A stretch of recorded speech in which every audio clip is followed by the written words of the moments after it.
My name is Courtney, and I am very passionate about helping women with invisible illnesses realize you can still lead a healthy and active lifestyle.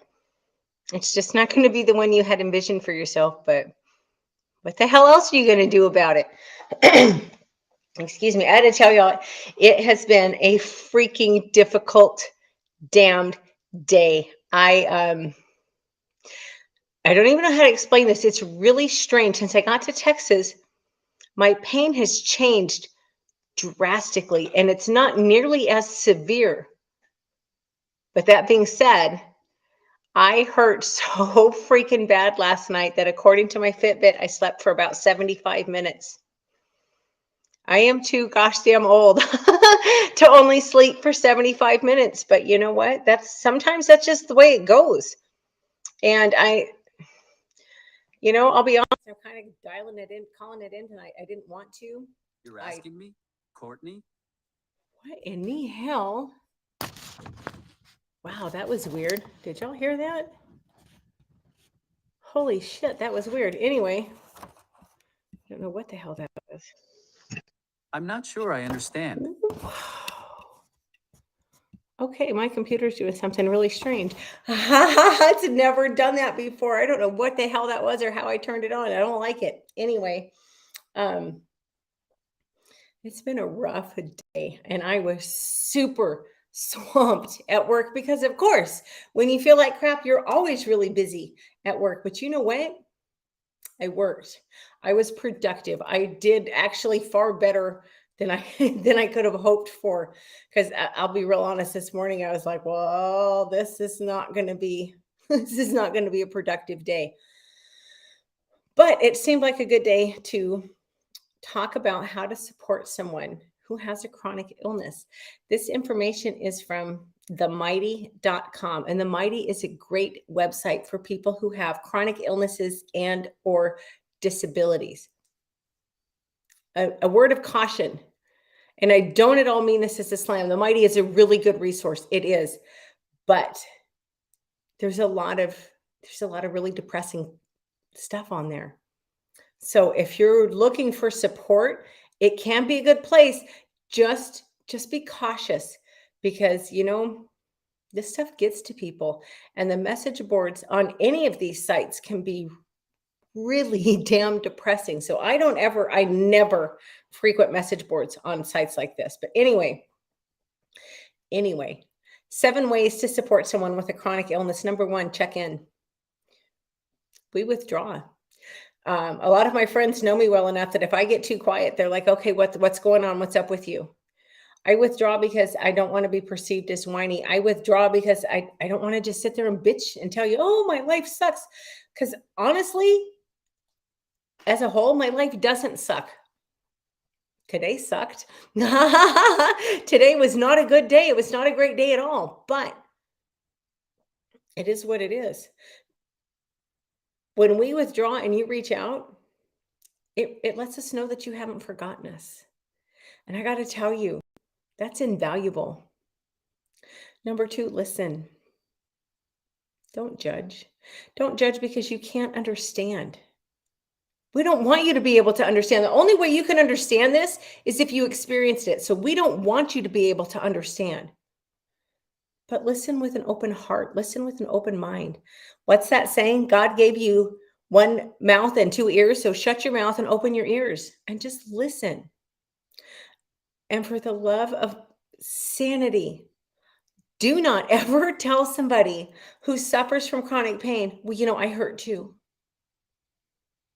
Oh, that's fantastic. I'm glad that your occasional aches and pains are so similar to my chronic pain that, last night I slept for a freaking hour.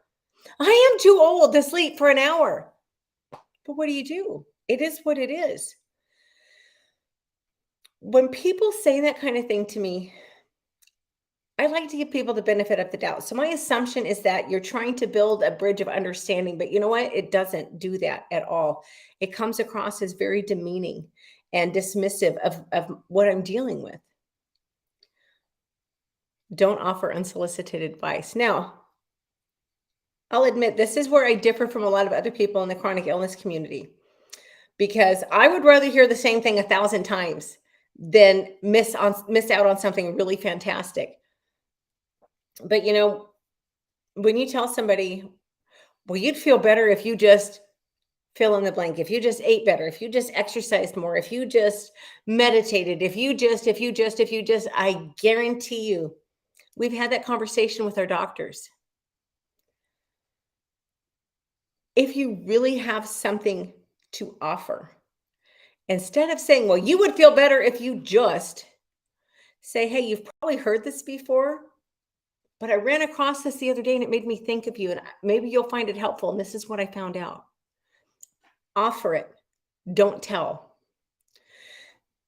You need to understand this stuff is really difficult for us to talk about. One of my best friends a couple years ago, she got so mad at me and she's like, gosh, damn it. When I ask you how you're feeling, I don't want you to tell me you're okay. I know you're not okay. I want to know how you're feeling. And I said, I appreciate that. And I do.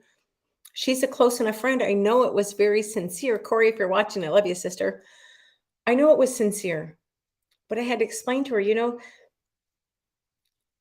I'm really open about the generalities of it, but the details, I don't talk to anybody. I don't even very often talk to other people who have similar health issues to me. I don't go into detail with them for a multitude of reasons. But don't take it personally, because it's probably not. Number 3. God, this should not need to be said. Y'all need to roll with the punches. Yes, we know it is freaking annoying when we cancel on our plans yet again. We know that. But it's not about you. That should not have to be said, but it does. It's not about you. Look, if I like you enough that I made plans with you in the first place, which I've got to like you quite a bit, because I know there's a good chance I'm going to cancel. Instead of getting all pissy about it, well, you're such a flake, which I've heard way too many damn times. I'm sorry you don't feel good. Hey, you know what? This is not a once in a lifetime event. Now, if it is a once in a lifetime event, go and have fun and don't worry about the other person. But if it's not, if it's just a night out, I'm sorry you don't feel good. How about I go and I pick up your favorite meal, and I'll come over and we'll just hang out and watch TV or watch a movie, and then be a low maintenance guest. Although, frankly, if you're not low maintenance, you ain't going to be invited to my house. It's not about you. Number 4, educate yourself. Now, look, I'm not telling you need to be an expert. But if you really care about somebody, do a simple Google search. Learn the basics. Take 2 or 3 minutes and just look it up. You would be surprised at how few people, or maybe you wouldn't, at how few people bother to do that. I'm surprised. I'm still surprised by it. It blows my mind how few people will bother. And they'll sit there and go, "Whoa, but you're my friend and I care about you." If you don't want to look it up, you know what? You could always ask. I prefer the direct approach. I would vastly prefer that you came to me and said, I don't understand this. What the hell's going on? I don't have a problem talking to you about it. Again, in generalities, I'm not going to go into specifics. You know why I don't go into specifics? I'm going to tell you why. Because when I do, even the people that I'm close to, I see their faces change. When I tell somebody, like on a day like today, when I tell somebody, I'm feeling this, I'm feeling that, I'm feeling the other, and this, and then there's a look of disbelief. And then it's like, oh God, she's crazy. I have people ask me all the time, how can you be in a good mood when you deal with all that? Well, what the hell else am I going to do? Which brings me to tip number 5, or I guess point number 5. Don't attend the pity party. We feel sorry for ourselves sometimes. You're damn right we do. And you know what? We're entitled to, because this crap is hard and it sucks. I feel really sorry. I'm pretty good at rolling with the punches, and I'm known for having a good attitude. But you know what? Sometimes I feel sorry for myself. I'm entitled to do that. I just don't live there. We don't need your pity. What we need is encouragement. Now, I'm not saying if somebody comes to you and they're like, holy crap, it's a bad day. And I feel like, don't just be all Miss Pollyanna, but just, be supportive. Listen, we need your encouragement. We don't need your pity.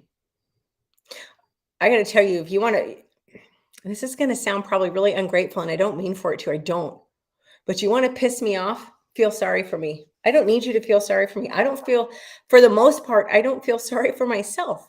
And when I do, I'm entitled to it. And you know what? When I can't shake it, because I'm really good at putting things in the proper perspective, at least I consider the proper perspective. And when I can't shake the boo-hoos and the, oh my God, my life is so bad, you know what I do? Okay, I can't shake this. So I give myself 24 hours. Like, all right, the next 24 hours are going to be just feeling sorry for Courtney Day. And I will boo-hoo and poor pitiful pearl it for 24 hours. But you know what? The next morning I get up and I suck it the hell up and I move on with my life, because feeling sorry for myself doesn't help anything. So don't attend our pity parties. That's not what we need you to do. Number 6, don't become an enforcer. We know that sometimes we indulge in bad habits that don't serve our purpose. It's not your role. It's not your responsibility to be our conscience. I am far more aware of the impact. Sometimes, you know what? I love bacon cheeseburgers. I absolutely, it's got to be a really good one. It's got to be worth it, because I know if I go out and have a bacon burger and fries, I know I'm going to feel like absolute hell the next day. I'm going to pay a high price. Whoops, I'm fidgety. But if I go out and do that and you're with me, I don't need you to tell me, oh my God, what are you doing? It's going to make you feel horrible tomorrow. I know that. Don't be our enforcer. It's not your job.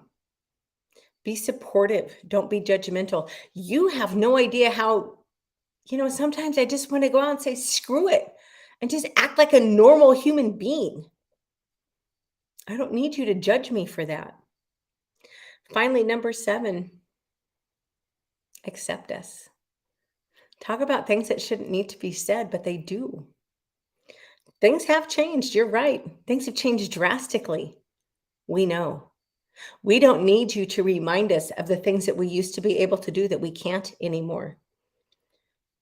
We are so much more aware of that than you can ever be. You need to understand that chronic, it means just that. This is it. This is where we're at now. This is our life now. And if you want to be a part of our life, that's fabulous. But you have to understand that this is it. This is where we're at. There's going to be good days and there's going to be bad days. Don't remind us of how things used to be. It doesn't matter how things used to be. Those days are gone. And for most of us, those days are never coming back. And if we can come to terms with it, why the hell can't you? But y'all would be surprised. Y'all would be surprised how many people in our lives are not understanding and they're not empathetic. And you know what? That makes this burden a lot harder to carry. Anyway, I could soapbox on this all freaking night, but I am exhausted, so I'm not going to. But I hope y'all have a great evening. I will be back Friday. I almost said 5 o'clock Alaska time because that's such a habit, but at 7 o'clock Central. You have any questions, find me on Facebook. That's your best option. And just be kind. Be kind to yourself. Be kind to others. Have a good one. I'll see you Friday. Thanks. Whoops. Where's my cursor?